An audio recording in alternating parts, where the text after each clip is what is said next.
সূরার কিছু অংশ তেলাওয়াত করেছি। সূরাটির নাম সূরা তওবা। কি সূরা? ভূমিকায় সময় না নিয়ে একদম সরাসরি কোরআনের তাফসিরে চলে যাচ্ছে আমি এখন, শুনবেন তো আপনারা?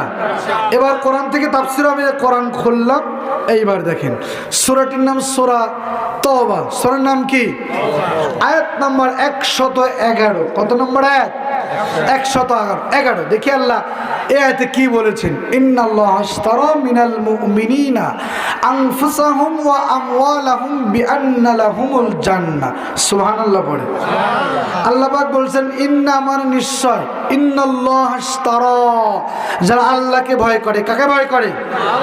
ইন্নাল্লাহ আশতারা মিনাল মুমিনিন, যারা আল্লাহকে ভয় করে, যারা ঈমানদার, যারা আল্লাহওয়ালা, আল্লাহর প্রতি বিশ্বাস আছে।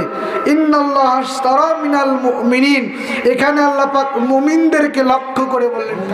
এখানে যদি ইন্নাল্লাহ আশতারা মিনান নাস বলতেন, আল্লাহ, নাস অর্থ হলো কি? মানুষ। নাস অর্থ কি? মানুষ। কিন্তু আল্লাহ কিন্তু মানুষের কথা বলে নাই। ইন্নাল্লাহ আশতারা মিনাল মুমিনিন, যারা মুমিন হয়। কি হয়? মুমিন হয়। লাশতারা মিনাল মুমিনিনা আনফুসাহুম ওয়া আমওয়ালাহুম বিআন্না লাহুমুল জান্নাহ। সুবহানাল্লাহ।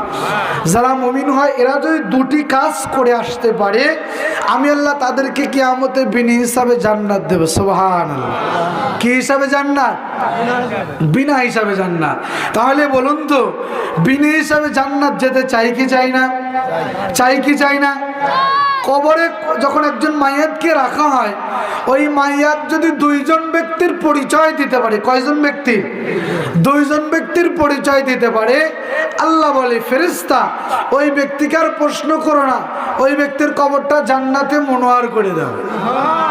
কয়জন ব্যক্তির পরিচয়?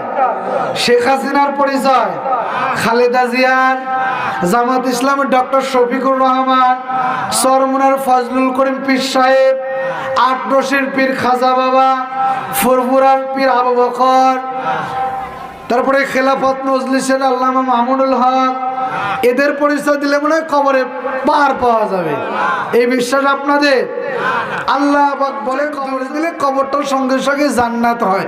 এই দুইজন ব্যক্তি কারা? শুনতে রাজি আছেন তো আপনারা? কে কে শুনবেন হাত তোলেন তো। নারে তাকবীর।